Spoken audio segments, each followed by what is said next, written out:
ये वीडियो खास तौर पे उन महिलाओं के लिए जिनको CA 125 टेस्ट के लिए बोला गया है या जिन्होंने ये टेस्ट कराया है।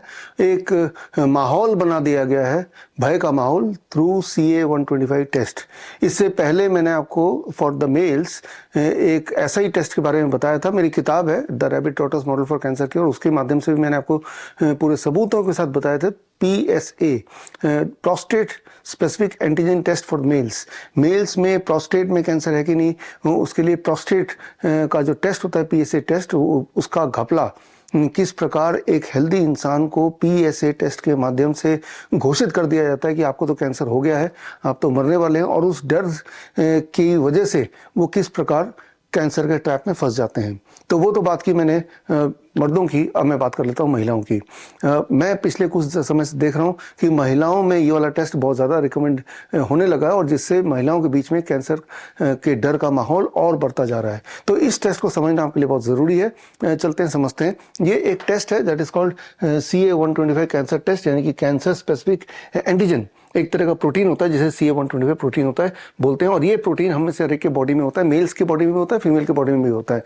फीमेल की बॉडी में थोड़ा ज़्यादा मात्रा में होता है, लेकिन एक बेंचमार्क बना दिया कि अगर इस टेस्ट में ये CA 125 जो प्रोटीन है वो लेस देन 35 यूनिट पर ml होता है तो बोल देंगे कि आप हेल्दी हैं, और अगर इससे अधिक होता है तो हम बोलते हैं कैंसर है। ये एक बेंचमार्क बना दिया, एक आर्बिट्री एक डिवाइडिंग लाइन बना दिया। और अक्सर लेडीज़ में, खासतौर पे वो लोग जो 40 साल से ऊपर हैं, उनमें ये अधिक ही पाया जाता है, जो कि एक नॉर्मल बात भी है for most of the women, और उनको कैंसर घोषित कर दिया जाता है। और फिर आगे रिकमेंडेशन करते हैं अब तो बायोप्सी करना पड़ेगा, पेट स्कैन करना पड़ेगा, कीमोथेरेपी करना पड़ेगा, रेडिएशन करना पड़ेगा, सर्जरी करना पड़ेगा, और वो एक ट्रैप में फंसते चले जाते हैं। मैंने आपको पहले ही बताया था कि कीमोथेरेपी, रेडिएशन, सर्जरी, इससे कैंसर ठीक नहीं होता बल्कि कैंसर को बढ़ाने का काम करते हैं। Same is true for biopsy and PET scan. तो चलते हैं, पहले तो ये CA 125 टेस्ट को थोड़ा और समझ लेते हैं, ताकि आपके दिमाग में जो CA 125 टेस्ट का डर है उस डर को बाहर निकाला जाए। तो यहाँ पे समझना पड़ेगा कि हम सबके बॉडी में, महिलाओं के बॉडी में भी CA 125 एक तरह का प्रोटीन है जो बॉडी में बनता ही है। It is very very natural. लेकिन अब ये जो बॉर्डरलाइन बना दिया कि इससे ऊपर है तो नीचे है तो वो ठीक है, इससे ऊपर अगर है तो वो कैंसर है, इसके बारे में, इसकी सच्चाई थोड़ा हमें सबूतों के साथ समझना ज़रूरी है। इसके लिए आपको ये समझना होगा कि कई सारे कंडीशंस में जो ये प्रोटीन है CA 125 वो अधिक अपने आप हो जाता है नेचुरल कंडीशन में। उनमें से सबसे इंपॉर्टेंट कंडीशन है, अगर कोई महिला ओरल कॉन्ट्रासेप्टिव पिल्स पे है तो उस महिला में CA 125 ज़्यादा आएगा या आ सकता है। सिमिलरली अगर कोई स्टेरॉइड ले रहा है तो उसमें भी ज़्यादा आएगा या आ सकता है। एंटीबायोटिक्स पे अगर आप हैं तो इससे भी CA 125 मार्कर बढ़ जाता है। ये सारे कंडीशन में भी CA 125 बढ़ जाता है। दैट डज नॉट मीन कि उनको कैंसर हो चुका है। ठीक इसी प्रकार अगर आप कैंसर ड्रग पे हैं, अगर आप कीमोथेरेपी पे हैं तो उस दौरान भी CA 125 बढ़ जाता है। तो कीमोथेरेपी करा के CA 125 को बढ़ा दो और CA 125 बढ़ा हुआ दिखा के दोबारा कीमोथेरेपी ले आओ, यानी कि एक तरह का चक्रव्यूह, एक तरह का जाल।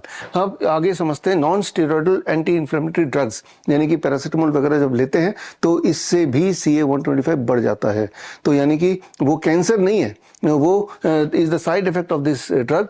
या फिर पेरिटोनियल डायलिसिस का जो सोल्यूशन होता है, जो लोग डायलिसिस पे हैं, वो सोल्यूशन की वजह से भी ये मार्कर बढ़ जाता है। और इसके अलावा कुछ और कंडीशंस हैं, अगर किसी के बॉडी में सिस्ट है, फाइब्रॉइड है, तो भी ये मार्कर बढ़ा दिखाता है। एक बात आपको समझना होगा कि सिस्ट होना, फाइब्रॉइड होना कोई अनहोनी बात या अनोखी बात नहीं है। ये अक्सर महिलाओं में, खासतौर पे 40 साल से ऊपर, ये पाया जाता है। ये आता रहता है, जाता रहता है, आता रहता है, जाता रहता है। सिस्ट का होना अपने आप में बीमारी नहीं है, लेकिन सिस्ट बहुत बड़ा हो जाए और वो डिजॉल्व ना हो और तब आपको पेन हो, आपका हीमोग्लोबिन डाउन हो, तो फिर वो एक मेडिकल कंडीशन ज़रूर बन जाता है। Just having cyst itself is not a disease, ये आपको दिमाग में बिठाना पड़ेगा। और एक चीज़ और दिमाग में बिठाना पड़ेगा कि सिस्ट और fibroid is very very common among the women of older age, but that is something which can be benign and it may not become a cause of your death or of a disease। ये समझना पड़ेगा। Irritable bowel syndrome, जो कि बहुत ही मामूली medical condition है,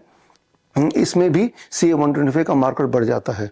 तो किसी महिला को इरिटेबल बाउल सिंड्रोम है, अगर वो CA-125 टेस्ट कराएंगी तो डॉक्टर बोल देगा कि ये तो शो कर रहा है कि आपको कैंसर है, तो बस उसकी हालत तो बद से बदतर पतली हो जाएगी उसी वक्त। और आपको ये पता है कि कैंसर वर्ड सुनते ही इंसान के दिमाग में दहशत आ जाता है, उस दहशत से आपकी इम्यूनिटी कमज़ोर होने लगती है, you start behaving like a patient, and तब आपका जो जर्नी है एक हेल्दी इंसान की तरह नहीं, एक journey is towards your death, right. तो ठीक इसी तरह से जब आपका मेंस्ट्रुअल साइकिल होता है उस दौरान भी अगर आप CA-125 टेस्ट उसके आसपास करेंगे तो ये मार्कर बढ़ा हुआ दिखाया जा सकता है, दिख सकता है या हो जाता है।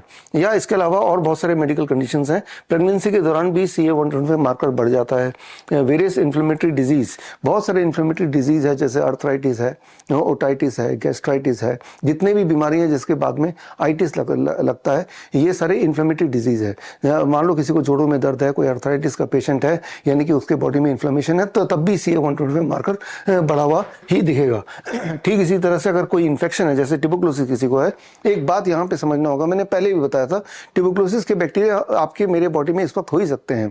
40% इंडियंस में ट्यूबरकुलोसिस का bacteria at any point of time होता ही है, लेकिन ट्यूबरकुलोसिस का बैक्टीरिया अपने आप में बॉडी में होना itself is not a disease, unless कि उसकी वजह से हमें कोई डिस्कम्फर्ट्स हो, उसकी वजह से हमें फीवर आ जाए या इन्फ्लेमेशन हो जाए या वीकनेस आ जाए या स्टूल में ब्लड आ जाए या मुंह से खून आ जाए, तो ये सारे कंडीशंस रेयर केस में होता है। अदरवाइज ट्यूबरकुलोसिस का बैक्टीरिया हम सबके बॉडी में होता है, but that will not become और may not become a cause of your being sick और डाइंग, राइट। सो लेकिन इन्फेक्शन किसी भी तरह का हो, उस कंडीशन में भी उस वक्त CA-125 मार्कर बढ़ जाता है। ठीक इसी तरह से पेरीमेनिपोज या मेनिपोज, जब मेनिपोज के आसपास आप होते हैं या मेनिपोज हो चुका होता है, तब भी जो CA-125 मार्कर कंपैरेटिवली बढ़ा हुआ ही आता है। यानी कि मेनिपोज के बाद के जो महिलाएं अगर वो सारे के सारे CA-125 टेस्ट करा ले तो most of them will be diagnosed as a cancer patient, या फिर इंटेंस एक्सरसाइज, बहुत जोरदार एक्सरसाइज आप करेंगे तो उससे भी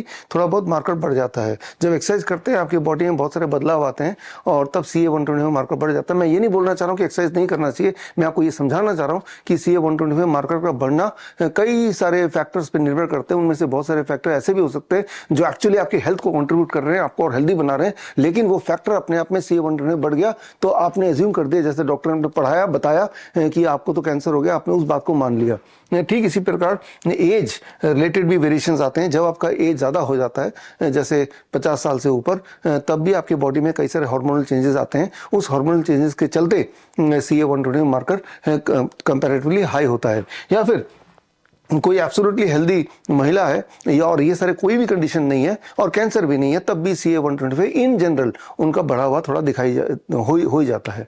तो CA-125 itself can not say anything about the cancer. ये सारे कंडीशंस में वो हाई होता है, लेकिन जिस महिला के हाथ में ये टेस्ट आया और रिपोर्ट में लिख दिया कि ये कैंसर हो सकता है, अब जरा उनकी मानसिक स्थिति समझिए, तो वो तो पूरी तरह से ट्रैप में आ गए। ये मैं देख रहा हूँ अपने हॉस्पिटल में पिछले कुछ समय से कि अक्सर महिला who are otherwise very very healthy, वो टेस्ट लेते हैं और उस टेस्ट के हिसाब से वो अपने आप ही मान लेते हैं कि हम कैंसर पेशेंट है, जैसे डॉक्टरों ने बताया, और वो उस रास्ते चल देते हैं जिसमें वो वापस आना बड़ा मुश्किल है, यानी कि chemotherapy, radiation, surgery etcetera, biopsy etcetera. इस ट्रैप में, इस जंजाल में वो फंसी जाते हैं। तो खैर यहाँ पे ये समझना होगा कि इस तरह के टेस्ट को ना तो कराना है, और करा लिया तो इसको मानना बिल्कुल नहीं है, क्योंकि ये सारे कंडीशंस में CA-125 वो वेरी करता रहता है। It is having nothing to do with your actual health. मैं तो ये बोलना चाह रहा हूं कि बड़ी से बड़ी दिखने वाली बीमारी का आसान से आसान इलाज घर पे हो सकता है। बड़ी से बड़ी दिखने वाली बीमारी तो छोटी होती हैं, लेकिन दिखाया जाता है कि बहुत बड़ा एक आपके ऊपर मुसीबत आ गई है, इस तरह से उसको पेश किया जाता है। इसीलिए हमारे जो क्लिनिक्स हैं पूरे देश भर में, डॉक्टर BRC क्लिनिक @home 500 से अधिक है, तो वहाँ पे हम अपने जो स्टूडेंट्स हैं, अपने जो प्रैक्टिशनर को यही सिखाते हैं, follow your symptoms not your report. मतलब आप अपने सिम्टम्स को देखिए, अपने रिपोर्ट को मत देखिए। नो सिम्टम मतलब नो डिजीज।